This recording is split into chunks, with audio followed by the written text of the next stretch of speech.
Okay, may audio. Pero sumasabay ito. Pero sumasabay yung channel 1. Ngayon, channel 1. Okay. Ito may problema. Okay. Teka lang, off natin. Umutok yung fuse. Ayan, oh. Umutok, oh. Busted yung fuse niya. Dalawa, pati ilalim. Pati ilalim, oh. Next natin itong Mikel PV1000H na power amplifier. By the way, shoutout muna sa may-ari nito na pinagkatiwalaan tayo na gawin yung unit nila. Taga kay Sir Albiar, Mikel Power. Kay Sir J. Albiar. Hindi ko alam kung taga saan to. Bandang Maynila ito eh. By the way, maraming salamat Sir As. Magkakatiwala mo ng unit mo rito sa akin, ha. Issue ay wala tuloy ako sa rhythm. May customer eh. Ang issue nito ay parang nagki-clip protect yata yung channel 1. Ang pagkasabi niya. Ayan, tinanggal ko na agad yung takip. Kay Sir Albiar, inulit ko. Maraming salamat. Ngayon, tinanggal ko yung takip agad para mas makita natin yung pinakalaman loob niya. Hindi ko lang matandaan kung ito rin yung ginawa ko sa nakarang taon pa natin. Was past October yata yun. Kung ito rin yung Mikel na 1,000 or 800 lang yata yun. Hindi ko na matandaan eh. Okay, pero ito rin yung mukha niya. Pero magkaiba yung ari, ha, baka sabihin nyo eh. Iba may-ari ito kay Sir Albiar naman to eh. Ngayon, plug in na lang natin. Naka-plug in na plug in doon. O natin. Tingnan natin, ha. Wala naman, hindi naman nag-short. Okay, nag-trigger ang relay.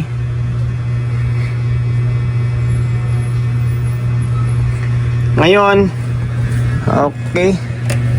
Naglagay pa ako ng speaker agad eh. Pero sige, tingnan natin. Yan, may audio input. Channel 2. Okay, may audio. Pero sumasabay ito. Pero sumasabay yung channel 1. Ngayon, channel 1. Okay. Ito may problema. Okay. Teka lang, off natin. Umutok yung fuse. Ayan, oh. Umutok, oh. Busted yung fuse niya. Dalawa, pati ilalim. Pati ilalim, oh. Sana? Dalawa, pati ilalim. Yan. Busted yung fuse pala nito. Kapag busted yung fuse, sigurado, sibak yung output niyan. Output or either yung mga MOSFET niya. Okay, yan pala yung trouble niya eh. Sibak pala yung output niya. Pambira, oh. Akala ko minor lang. Mukhang malala din, ah. Okay, bago natin simulan yan, siyempre magpo-promote muna tayo kagad. Para sabi ko nga, goal natin sana ngayon na maka 100,000 subscriber ngayong taon. Diba? Makakamit ko yan sa tulong nyo. Kaya humingi ako ng kahit sa subscribe lang, diba? Sa mga hindi pa nakapag-subscribe, subscribe nyo naman ako. Sige na. Para ganahan naman tayo mag-upload ng video, di ba? Subscribe ka, pindutin mo yung bell button sa gilid, select mo yung all. Yan, kapag napindot mo na yan, manonotified ka kapag meron tayong bagong upload na video. Nag-upload tayo ng video 1 beses, 2 beses kada araw, okay? Ngayon, good yung channel 2. Maganda yan kasi meron tayong pagkukumparahan. SMD pa naman yung parts, oh. And then, hindi natin to ganun kakabisado. Ngayon, kalasin natin tong board yung channel 1. Tapos trace natin o troubleshoot natin kung bakit na busted yung mga fuse nya. Okay, nakalas na natin yung board ng channel 1. So sibak na sibak talaga siya, oh. Sibak na sibak yung dalawang fuse, oh. Ngayon, ang diode nyan is dito nakakonect papuntang speaker, oh. Kung mapapansin nyo, kakaiba yung design, oh. Yan, papuntang emitter. Ano ba design nito? Ay, hindi naman ako collector ground, na. Ngayon, panibagong kwanto, kaalaman kasi ibang brand, ibang trouble ba. Dito check natin to. May shorted dito. Parang wala naman. Okay, parang wala namang shorted dito, ah. Parang wala rin. Okay, yung diode na to, check natin. Parang hindi rin shorted, ah. Okay, parang hindi rin. Ngayon, gagawin natin, kalasin muna natin itong mga fuse na to. Palitan natin to. Okay, palitan natin. Ayan. Para malaman natin kung may problema pa talaga. Okay. Iba yung design nito, no? Kakaiba. Kaya sa electronics, guys, walang kumbaga walang master dyan. Kasi iba-ibang unit, iba-ibang trouble yung makakasalamuha mo. Kaya ako ayaw ko talaga magbuhat ng bangko.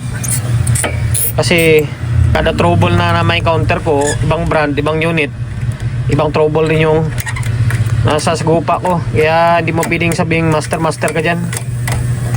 Importante is, pinaka-importante ay nagto-troubleshoot ka. Okay? Ayan. Ngayon, ang gagawin natin, palitan natin ng fuse to. 25. Grabe no, taas ng ampere nya. 25 ampere. Hanap ako ng fuse ng pamalit.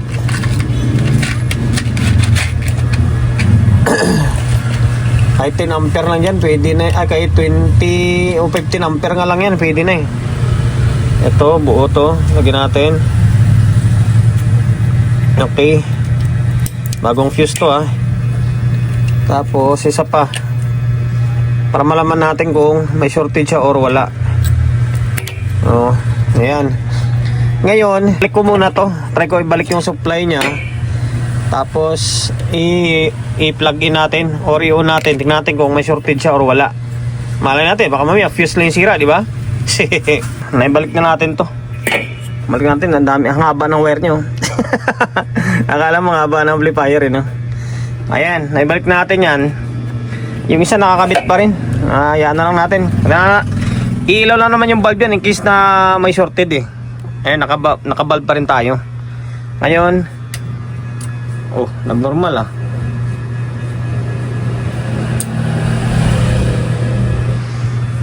Oh, nag-normal oh. Wala namang shorted, di ba?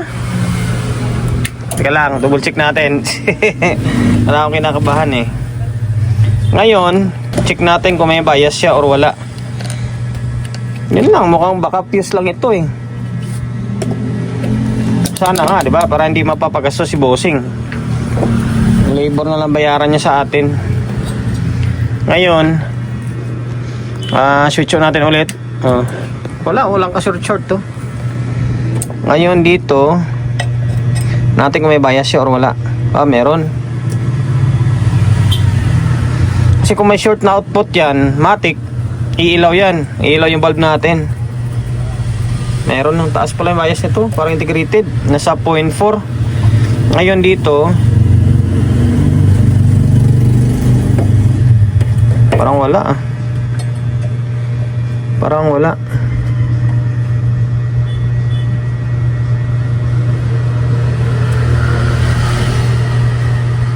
Meron.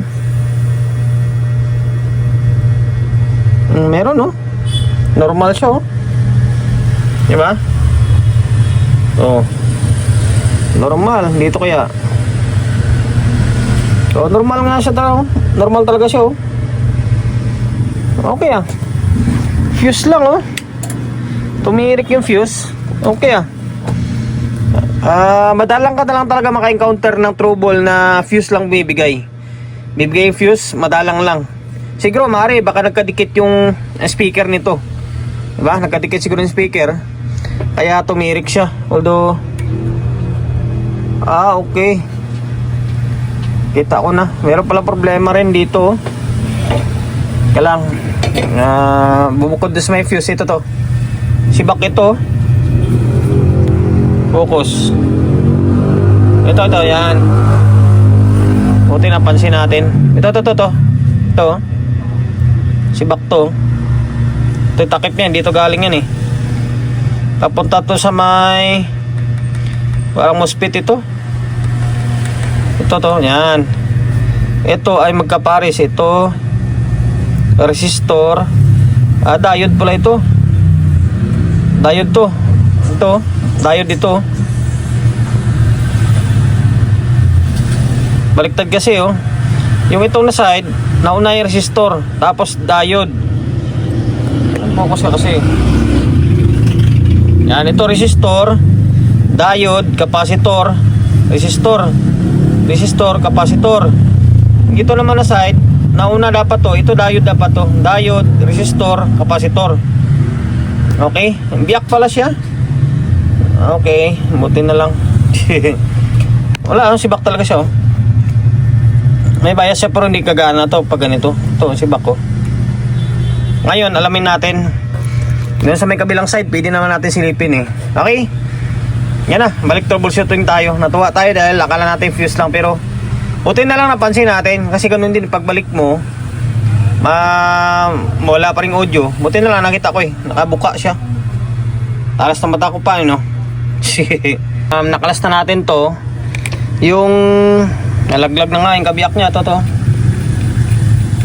Tapos ito yung kapares nyo, bumilog sa tingga. Ayan, yung value dyan ay WA. Yung WA, kapag i-search mo sa may Google, yung value niya is parang nasa 6.3 volts. 6.3 volts ito to. Yan, wala tayong SMD. Nilagay natin is malaki na. Ito, Zener diode malaki. Tapos ito, MGE 350 ito. MGE 350, MGE 350, MGE 340, 340. Ngayon, short ito. Short tong isa. Utik niya, nakala ko madali lang. Sana hindi nadali to. Masama to kung nadali to. Ngayon, tingnan nyo ito. Short to. Yan. Shorted siya, oh. Tapos itong isa, good dito eh. Hindi siya short. Tapos itong dalawa, good din ito. Good. Ito talaga dali, oh. Short to, short. Ilagay natin sa gitna yung isang pin niya, oh. Short talaga, oh. MGE 340 tsaka 350. Ito 350 ito. Okay, palitan natin. Sana yan lang yung nadali. Check ko na rin yung iba. Sana wala na ibang tinamaan. Bahala na. Ito. Sana yan lang. Palitan ko muna to. Wala tayong SMD na MGE. Pwede naman ipalik natin ito, kwan eh. Yung common lang or yung ginagamit natin na MGE. Patayo lang natin or ipadapa natin dito. Pwede na yan. Tingnan yung ginawa natin, oh. MGE na 350 ito. Ngayon, ang pwesto nito dapat pabaliktad. Yung bakal nasa taas. Kaso lang, kailangan natin padapain dito eh. Para kahit papano yung init maibsan. Kukunin ng board. Ngayon, yung paa niya, kailangan mo siyang i-twist. Papansinin nyo. Pinag-twist ko. Yung pin na nandito sa kanan, pinapunta ko siya dito sa may kaliwa. Tapos yung pin na dito sa may kaliwa, papunta dito sa may paa na, papuntang kanan. Diba? Kailangan i-twist kasi baliktad siya. Ngayon, itong gitna, putulin mo na lang yan. Kasi yung gitna na yan, kolektor yan. Connected to dito sa may body niya. Pinadapa natin dyan, tapos hininang. Kaya nulid na yung paa na nasa gitna. Okay? Pwede naman sana yan na hindi mo i-twist eh. Kaso lang, pabaliktad. Yung bakal nasa taas, siyempre, kailangan natin pakapitin siya dyan eh. Para yung init, maibsan ba? Okay? Kaya tinwist natin. Diskarte lang, ah. Kitang-kita naman, oh, di ba? Wala dito. Binalik ko siya papunta rito. Tapos itong kaliwa, binalik ko rin papunta siya dito. Okay? Kasi salisi sila. Ngayon, ito yung pansinin nyo. Kasi magkatabihan sila parehas eh. Ito to. Naka-zoom in tayo. Okay, pansinin nyo. Dapat ganyan. Tapos ito. Wala nang shorted, di ba? Okay, ngayon napalitan na rin natin to. 6.2 ito. 6.2, 6.3. Chine-check ko naman, halos wala naman tayo makita. Mamaya, malaman na lang natin yan kapag kinabit natin to sa may supply. Sana yan lang. Ito yung tinanggal natin, oh. Okay, SMD na MGE. Ngayon, balik ko to. Tingnan natin. Sana magiging okay na. Binalik na natin to sa my board. Double check natin. Mamaya, baliktad yung kabit natin. Mga kable, kasi paras-paras yung kable. Tapos walang data. Okay. Ngayon, switch on natin. Tingnan natin kung may umusok. Parang wala naman. Protect. Okay, nabumaba. Ngayon, check natin yung biasing niya. Kung meron pa rin or nawala na. Okay, dito. Nawala nga oh. Baka yung bias kanina na yun, baka kabila lang yung meron nun. Yung kabila wala, dito meron talaga dito, baliktad lang oh. Putik na yan. Ibig sabihin may problema pa talaga. Dami pala tinamaan eh. Okay, pasulit, suyod na naman tayo. Baka mamaya maggambing na tayo nito mula dito sa may kabilang side. Ginawa natin, binaliktad muna natin. Binaliktad natin yung MJ 350 yan. Yan, binaliktad ko na lang siya. Mukhang hirap sa kwan eh, yung pataob. Kaya binaliktad ko, yung mapapansin nyo, nakabaliktad na siya oh. Yan, tapos sininang ko na lang yung pinaka-body niya. Sana ba yun? Yan, yung pinaka-body nyo, nininang ko sa may kolektor. Ayan, ganyan na lang yung diskarte. Pinabaliktad ko na siya. Okay. Yan, nakabaliktad na yan. Ngayon, tingnan natin ah. And then, meron akong napansin. Parang hindi nagre-relay itong relay na to. Parang hindi siya nagre-relay. Yan, naka-normal mode na. Ito, lumalagatik relay na sa kabila eh. Kabila, hindi. Masama yan, sira yung relay niya. Babaklas pa tayo mamaya niyan. Okay, dito. Meron na. Kumalo na eh. Ayan oh. Diba? Meron na oh. Normal na siya. Kailangan lang siguro talaga baliktarin kanina. Ayan. Kumalo na oh. Okay. Dito baliktarin natin, test prod natin. Babaliktad to eh. Okay, ito paras lang oh. Okay, maaaring okay na yan. Sana nga. Ngayon maglagay tayo ng may audio na pala nakakabit to eh. Ito, nalagyan ko pala ng audio to kanina. Tinisting natin. May nakakabit na audio yan. Play natin laptop natin. Natin kung magkakaroon siya ng signal. Okay, meron na siya oh. Meron na oh. Wala lang speaker. Meron parehas. Ngayon maglagay tayo ng speaker. Duda ako kasi. Parang duda ako eh. Parang hindi siya nag-relay. Okay, ano natin okay, meron. Iyon oh.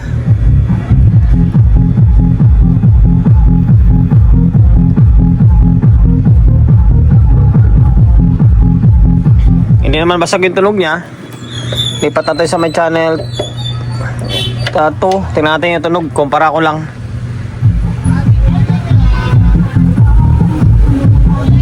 Paras lang eh. Parehas lang. Base kasi nakakabit kaya halos hindi nyo gano'ng marinig. Yung mid-high ko kasi niyan, sila gumagamit yan sa mga integrated kasi masusunog yan kapag power amp ang ginagamit natin. Yung isang speaker. Okay na eh. Okay na. May audio na siya. Ito medyo maboses oh. Malinaw, malinaw. Okay. Ngayon ito sa ilalim. Kailangan lang palang baliktarin or maaari kanina siguro baka sumayad 'yun. Yung yung paa nilang dalawa. Kaya siguro ayaw mag-bias.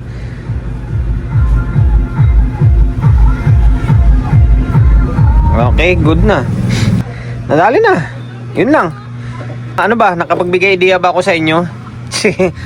Ayun, minsan nakala natin fuse lang. Bihira lang na mangyari yung ganun. Madalang lang ako maka-encounter na yung fuse lang sira, lalo sa power amp. Sa integrated meron yan na kapag mali ka ng lagay ng fuse, mababa yung ang value, bibigay talaga siya. Pero sa power amp, madalang na madalang. Once na pumutok yung fuse, meron talagang dahilan. Pero ang pinakaunang dahilan dyan, power transistor or either MOSFET. And then tulad nito, buo naman yung MOSFET, buo naman yung power transistor. Kalain mo yung doon sa drive kasi ito kasama ng drive to eh. Yung MGA na yan, tapos yung Sinner. Sa totoo lang guys, napakalaking tulong ni parang Gagel. Kalahin mo, search mo lang ha. Yung WA, hindi mo alam yung anong value. Yung WA, kapag i-search mo yan sa Google, ang lalabas dyan, mga nasa 6.3 volts na Sinner diode. Ngayon, laking tulong, di ba? Kasi hindi ka na problema sabihin, ano kaya lalagay ko ditong ano kaya lalagay kong diode dito? Ordinary ba to? May voltahe ba to? Switching diode ba to, di ba? Kaya laking tulong. Ako, hindi ko kinakahiya yan na nag-google talaga ako. Tulad yan, putok doon. Hindi mo na alam yan, may kung ano value. Picturean mo to dito or silipin mo dito kung anong value. WA, nakalagay dyan. Minsan WA lang. Or T1, T2. Ganyan. O search mo lang kay parang Google. Yan, at least may idea ka. Ngayon, kung wala kang SMD, pwede naman yung malalaking diode. Ilagay mo dyan. Pwede naman. Madalas ko naman ginagamit yan eh. Mas matibay pa ngayon. Okay, tapos yan SMD na 350 pala, nadali pa. Yan ginawa natin, quad man siya tingnan. Yan yan di ba? Quad man siya tingnan, pero kahit pa paano, gumana. Sana nakapagbigay ideya ulit ako sa inyo. Sa mga taga-subaybay natin or sa mga ngayon lang nakasubaybay sa atin, sa totoo lang guys, sundan nyo lang yung video ko or panoorin nyo lang araw-araw. Iba-ibang trouble, iba-ibang sira, ma-encounter nyo na makukuha na nyo ng diskarte. Kasi ako, halos araw-araw power amplifier ang gawa ko, di ba? Mapapansin nyo na yung video natin, iba-ibang brand, iba-ibang trouble, kaya mas marami kayong makukuha na ideya. And then dahil nakapagbigay ideya ako sa inyo, siyempre subscribe nyo naman ako, di ba? Ang goal ko nga ngayon sanang taon, humingi ako ng suporta nyo sa tulong nyo. Sana maka 100,000 subscriber din tayo ngayong taon. Yun lang yung wish ko sa tulong nyo. Paki-subscribe ng YouTube channel natin ha. Pindutin mo yung bell button sa gilid, select mo yung all. Yan, kapag napindot mo na yan, notified ka kapag meron tayong bagong upload na video. Nag-upload tayo ng video isang beses, dalawang beses kada araw. Okay? God bless and then peace sa atin lahat.